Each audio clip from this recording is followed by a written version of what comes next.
My channel. आज हम बात करने वाले हैं पायरुवेट डिहाइड्रोजनेज कॉम्प्लेक्स के रेगुलेशन की।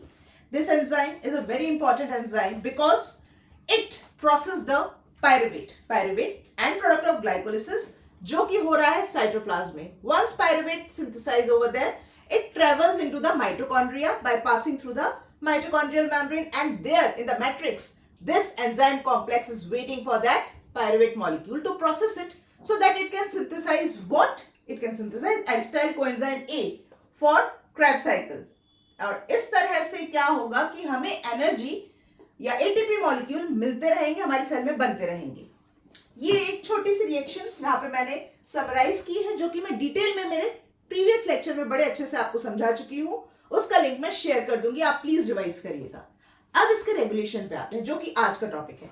रेगुलेशन होगा इस कॉम्प्लेक्स का enzyme 1, enzyme 2, enzyme 3, these are the main enzyme of that complex, and to regulate this complex we have these two enzyme, pyruvate dehydrogenase kinase and pyruvate dehydrogenase phosphatase। This enzyme and this enzyme actually phosphorylate and dephosphorylate this enzyme complex। and phosphorylation dephosphorylation के लिए भी ना कुछ और भी important regulator molecule होते हैं इन दोनों enzymes के लिए जो कि इसको active and inactive कर रहे होते हैं। देखिए काइनेज है तो हमें समझ में आ रहा है कि इसका तो काम होगा ऑफ कोर्स इसे फॉस्फोराइलेट करने का। और जैसे ही फॉस्फोराइलेट, अच्छा फॉस्फोराइलेट भी किससे करते हैं? ये स्टार मैंने यूं ही नहीं लगाया कि ये कोई बहुत ऐसे अच्छा लग रहा था, नो। स्टार लगाने का मतलब यही है कि एंजाइम 1 के साथ ही सारा खेला हो रहा होता है। खेला मतलब फॉस्फोराइलेशन डिफॉस्फोराइलेशन, और जैसे ही इसको फॉस्फोराइलेट किया जाता है ना, ये पूरी प्रोसेस शट डाउन हो जाती है, ये इनएक्टिव हो जाता है ये कॉम्प्लेक्स, ठीक है। और ये फॉस्फोराइलेशन कब होगा? जब ये एंजाइम एक्टिव होगा।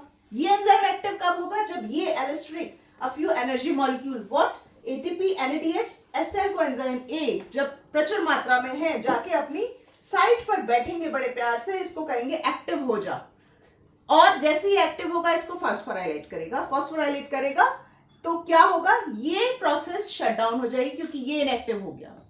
लेकिन वहीं पे दो ऐसे मॉड्यूलेटर हैं एडीपी एंड पायरुवेट जो कि नेगेटिवली इसको इंपैक्ट डालते हैं और इसको कहते हैं कि don't phosphorylate this enzyme complex. और अब जब ये फॉस्फोराइलेट नहीं होगा तो of course it will work in its manner, तो ये प्रोसेस कंटिन्यूस रहेगी। वहीं पे पायरुवेट डिहाइड्रोजनेज फॉस्फेटेज का क्या काम है? वो करता है इसका डीफॉस्फोराइलेशन।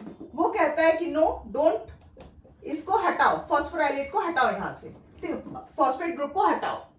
तो ये डीफॉस्फोराइलेशन कर रहा होता है। इसके लिए भी दो रेगुलेटर मॉलिक्यूल हैं। क्या क्या? एक तो हार्मोन इंसुलिन। वंस इंसुलिन जैसे ही आप कुछ खाते हैं आपके पैंक्रियास से निकलना शुरू होते हैं, ठीक है, वो जाते हैं यहाँ पे अपने इसकी साइड पे, and it passes some signal to this phosphatase enzyme, and once it get those signal it get activate and ये इसका डिफॉस्फोराइलेशन करना शुरू कर देते हैं। सिमिलरली कैल्शियम आयन हमारे कहाँ होंगे? कैल्शियम आयन एक्चुअली हमारे जो स्केलेटल मसल और कार्डियक मसल्स जो होते हैं उसके सार्कोप्लाज्मिक रेटिकुलम से रिलीज होते हैं, and there they impart their action what? They activate this enzyme, and again once it get activated this dephosphorylate this enzyme complex, and once it get dephosphorylate the process remains continuous and ultimately we get acetyl coenzyme A to process further the energy production within the cell। तो हम कह सकते हैं कि pyruvate dehydrogenase complex का जो regulation है वो एलिस्टेरिकली, फॉस्फोराइलेशन से और हार्मोनल, इन तीनों प्रक्रियाओं से मिलकर उसको रेगुलेट किया जाता है, and so that acetyl coenzyme ए हमें मिलता रहे और आगे का एनर्जी प्रोडक्शन चलता रहे सेल के अंदर। सो आई होप ये लेक्चर अच्छा लगा हो तो please hit the like button, share this video with your friend and please subscribe my channel. मिलते हैं आगे के लेक्चर्स के साथ में। Till then stay safe and stay blessed. Bye bye.